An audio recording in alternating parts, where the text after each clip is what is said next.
बाबा, हं? आज येताना बासुंदी घेऊन या ना. अगं, कालच आपण आईचा वाढदिवस होता म्हणून आणली होती ना. ऐकलं? हं. गोकुळची बासुंदी पुन्हा खावीशी वाटतेय. खरं सांगू, मलाही खावीशी वाटतीये. पुन्हा पुन्हा खावीशी वाटणारी गोकुळ बासुंदी. आपल्याला युवकांसाठी काम करायचं असल्याचं सिद्धेश रावराणे यांनी सांगितलंय. वैभववाडी तालुक्यातल्या पंचायत समिती आणि जिल्हा परिषद मतदारसंघाकरिता आज उमेदवारी अर्ज भरण्याचा शेवटचा दिवस होता. या सर्व प्रक्रियेच्या उमेदवारांनी आपले अर्ज दाखल केले आहेत. यानंतर आपण जर पाहिलं तर वैभववाडी तालुक्यातल्या लोरे पंचायत समिती मतदारसंघाकरिता एक युवा नेतृत्व या निवडणुकीच्या रिंगणात उभं आहे, ते म्हणजे सिद्धेश दिलीप रावराणे. भाजपाकडून त्यांना उमेदवारी मिळालेली आहे. आज उमेदवारी अर्ज दाखल केल्याच्या नंतर आपण आज थेट त्यांच्याशी संवाद साधणार आहोत. सिद्धेशजी, उमेदवारी अर्ज आज आपण दाखल केलेला आहात. उमेदवारी अर्ज दाखल केल्यानंतर पहिली आपली काय प्रतिक्रिया आहे? कशा पद्धतीने ही निवडणुकीला सामोरे जाणार आहात?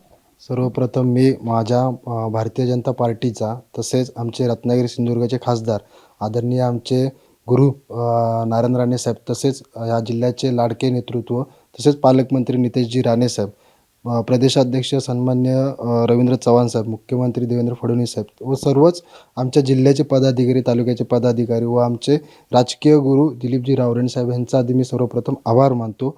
आणि माझ्या पूर्ण मतदारसंघातील लोकांनी एकमुखाने मला उमेदवारी दाखल करण्यासाठी जे प्रोत्साहन दिलं त्या सर्वच पदाधिकाऱ्यांचा व सर्वच लोकांचा मी आभार व्यक्त करतो. सिद्धेशजी, एवढ्या कमी वयात आपल्याला निवडणुकीच्या रिंगणात उतरण्याची संधी मिळाली. कसं पाहताय या संधीकडे? एक संधी नाही, संधी म्हणजे मला एक ह्या मतदारसंघाला नवीन म्हणजे नवीन योजना किंवा जे आता डिजिटलायझेशन जे झालं आहे ते कसं माझ्या मतदारसंघामध्ये राबवता येईल ह्याचा माझ्याकडनं पुरेपूर प्रयत्न करण्यात येईल. तसेच युवक वर्ग आमच्या मतदारसंघामध्ये भरपूर आहे. त्यांना नवीन त्यांच्या हाताला नवीन काय उद्योगधंदे देता येतील ह्याचा नेमकं मला प्रयत्न करायला मिळेल. तसेच आमच्या सन्मान्य दिलीपजी रावराणे साहेबांनी ह्या पूर्ण मतदारसंघामध्ये जी विकास कामे जी केलीत ती जी पूर्ण करून जे लोकांपर्यंत आम्ही पोचतोय त्याला नवीन अजून कसा विकास निधी आणता येईल ह्याच्यासाठी मला प्रयत्न करायला आवडेल. आपण या निवडणुकीला सामोरे जात असताना आपल्यासमोर जे आहेत उमेदवार ते पाहिले तर तुमच्याच गावातले आहेत, माजी सभापती आहेत, त्यांचं आव्हान आहे का? किंवा ते आव्हान असेल तर ते कशा पद्धतीने आपण पेलवणार आहात? हे बघा, हे निवडणूक म्हटली की विरोधक हे असणार आणि कोणत्याही विरोधकाला कमजोर समजू नये अशी आमच्या वडिलांची शिकवण आहे. आणि मी कुठल्याही उमेदवाराला कधीही असं म्हणजे कमी आव्हान समजत नाही. शेवटी प्रतिस्पर्धेत ते त्यांचे प्रयत्न करणार, आम्ही आमचे प्रयत्न करणार आणि आम्ही प्रयत्न करत असताना आम्ही विकासाच्या मुद्द्यावरती प्रयत्न करतोय आणि ते कसं लोकांपर्यंत जास्तीत जास्त पोहोचवता येतील ह्यासाठी आमचा नेमका त्याच्यावरती भर राहील. सिद्धेश रावराणे यांनी या मतदारसंघात निवडणूक लढण्याचं केव्हा निश्चित केलं आणि जर निश्चित केलं असेल तर ह्या संपूर्ण मतदारसंघाचा काय अभ्यास केला आणि ते अभ्यास करत असताना कोणते मुद्दे प्रकर्षाने जाणवले की ते आपण निवडून आल्याच्या नंतर प्रथमतः सोडवायला पाहिजे? निश्चित असं आरक्षण पडल्यानंतर लोकांमधून आलं असं आम्ही ठरवलंच नव्हतं की निवडणूक सगळ्यांकडनं आलं की आता नवीन नेतृत्व पाहिजे किंवा युवा मुलांना संधी द्या. युवा मुलांमधनं किंवा आमच्या सर्व पदाधिकाऱ्यांमधून एकमुखाने माझ्या उमेदवारीसाठी मागणी झाली आणि ती मागणी पक्षश्रेष्ठीने आम्हाला त्याचा न्याय दिला.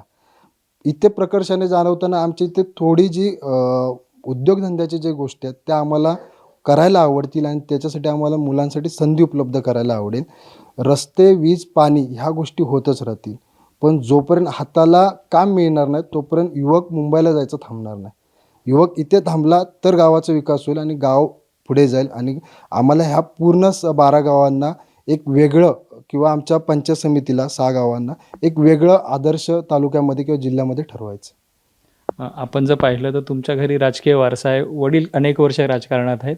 त्याचा या निवडणुकीला कशा पद्धतीने तुम्हाला फायदा होणार आहे आणि त्यांचा जो अनुभव आहे राजकारणातला तो अनुभव तुम्ही घेऊन भविष्यात कशी वाटचाल करणार आहात?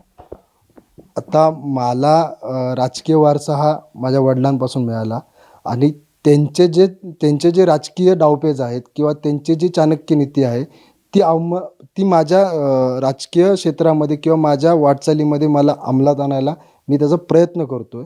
मी अजून त्यांच्यापर्यंत पोचायचं आहे, पण मी नक्कीच त्यांच्या पावलावर पाऊल टाकून लोकांची सेवा करण्याचा प्रयत्न करेन. सिद्धेश, तू मगाशी म्हणाला होतास की इथल्या तरुणांसाठी त्यांना रोजगार उपलब्ध करून देण्यासाठी मी भर देणार आहे. असं कोणतं प्लॅन आहे की जे उद्या निवडणूक झाल्याच्या नंतर, निवडून आल्याच्या नंतर तो प्राधान्याने तो विषय घेणार आहे? आता आपल्या इथे कुर्ली डॅम आहे. कुर्ली डॅमच्या म्हणजे कुर्ली डॅमच्या इथे जी काय क्षेत्र आहे त्याच्यामध्ये आम्ही MTDC मार्फत काय वॉटर स्पोर्ट्स आणता येईल का? त्यामुळे वॉटर स्पोर्ट्स आणल्यामुळे आता मत्स्य आणि उद्योग बंदर हे खातं साहेबांकडे, त्यामार्फत काय योजना राबवता येतील का? प्लस इथे आता आमच्या इथे मत्स्यासाठी जे काय प्रोजेक्ट नवीन आणता येतील का, हाही आमचा प्रयत्न राहील. नवीन काय उद्योग, प्रत्येक मुलाला कशा संदर्भात आवड आहे उद्योगाची, त्या संदर्भात त्याला आमच्या वडिलांमार्फत जिल्हा बँकेमार्फत जे काय कर्ज पुरवठा करून त्याला नवीन व्यवसाय उतरवता येतील ह्याच्यासाठी आमचा प्रयत्न राहील. सिद्धेश, आता शेवटचा प्रश्न असा आहे की असं म्हटलं जातं की राजकीय ज्याचं वजन असतं त्यांनाच राजकारणात किंवा निवडणुकीत तिकीट झाले. तुमचे वडील राजकारणात आहेत गेली अनेक वर्ष आणि राणे साहेबांकडे मोठा दबदबा आहे, म्हणून तुम्हाला तिकीट मिळाली आहे का, किंवा तुमचं एक वेगळी छाप आहे का? त्याबद्दल काय सांगा? माझ्या वडिलांनी माझ्या उमेदवारीसाठी काही म्हणजे शब्द टाकला किंवा माझ्या मुलाला उमेदवारी द्या असं काही माझ्या वडिलांनी केलेलं नाही. सर्वसामान्य सगळ्या कार्यकर्त्यांमधून मागणी झाली उमेदवारीची माझ्या. त्याच्यासाठी नेमका त्यांनी म्हणजे कार्यकर्त्यांच्या मागणीला न्याय देण्याचं काम त्यांनी ह्या निवडणुकीमध्ये केलं. किंवा मी कुठलं म्हणजे माझ्या वडिलांनी राणेसाहेबांना की मुलालाच द्या असं काही नव्हतं. आम्ही सर्वसामान्य सगळ्या आमच्या कार्यकर्त्यांची मिटिंग झाली, त्यामध्ये आम्ही सर्वांना विचारले कोण इच्छुक असेल तर त्यांनी हे करा, पण एकमुखाने मागणी माझ्या उमेदवारीची झालेली आहे.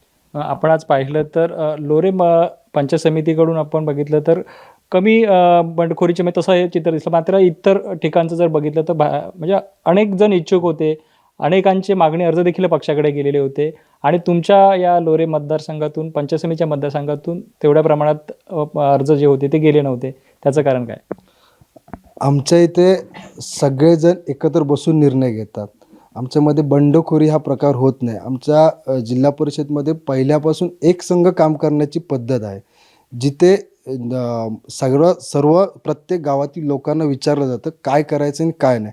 आमच्याकडे असं मनमानी कारभार होत नाही. सर्वसामान्य सगळ्यांचा विचार होतो, सगळ्यांनी ही नावं पुढे आणलेली आहे. शेवटचं इथल्या मतदारांना, नागरिकांना काय आव्हान कराल निवडणुकीच्या निमित्त?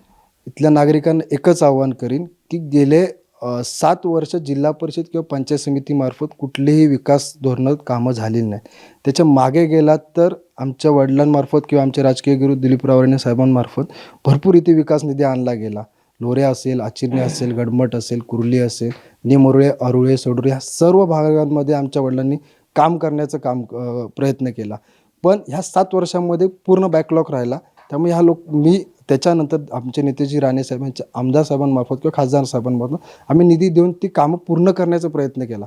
पालकमंत्री साहेबांमार्फत भरपूर इथे विकास निधी आम्हाला प्राधान्याने देण्याचं काम इथे मंत्री साहेबांनी केलं. त्यामुळे लोकांनी एकच सांगितलं, विकासाच्या मुद्द्यावरती तुम्ही आम्हाला मतदान करा. कुठले भावनिक किंवा आमिषाला बळी पडून किंवा एखाद्या म्हणजे भावनिक आव्हान जे असतं, कळकळीचं भावनिक आव्हान असतं, त्याला बळी पडू नका. तुम्ही विकासा ह्या मुद्द्यावरती अनेक युवा चेहरा आणि ह्याच्यासाठी तुम्ही मतदान करा. धन्यवाद. सिद्धेशजी हे होते सिद्धेश रावराणे. यांनी सांगितलं की ही निवडणूक आहे ती विकासाच्या मुद्द्यावरती लढणार आहोत. आपले वडील दिलीप रावराणे असतील, पालकमंत्री नितेश राणे असतील, नारायण राणे असतील, यांच्या माध्यमातून या भागात विविध विकास कामे झालेत. मात्र 5 वर्ष मागील होती, ती 5 वर्षात इथला जो विकास आहे तो कुठेतरी खुंटला होता. त्या विकासाला गती देण्यासाठी पुन्हा आपण निवडणुकीच्या रिंगणात उतरलेलो आहे आणि हा जो या भागाचा विकास आहे तो भाजपा असेल या पक्षाच्या वरिष्ठ मंडळींच्या मार्गदर्शनाखाली आपण करणार आहोत आणि याकरिता निवडणूक ही लढवत आहोत. आणि इथल्या जनतेने, इथल्या मतदारांनी भावनिक मुद्द्यांवरती किंवा कुठल्याही आमिषाला बळी न पडता विकासाला प्राधान्य देऊन मतदान करावं असं आव्हान देखील त्यांनी केलेलं आहे. कॅमेरामॅन साहिल बागवेसह श्रीधर साळुंखे, कोकण सात लाईव्ह, वैभववाडी.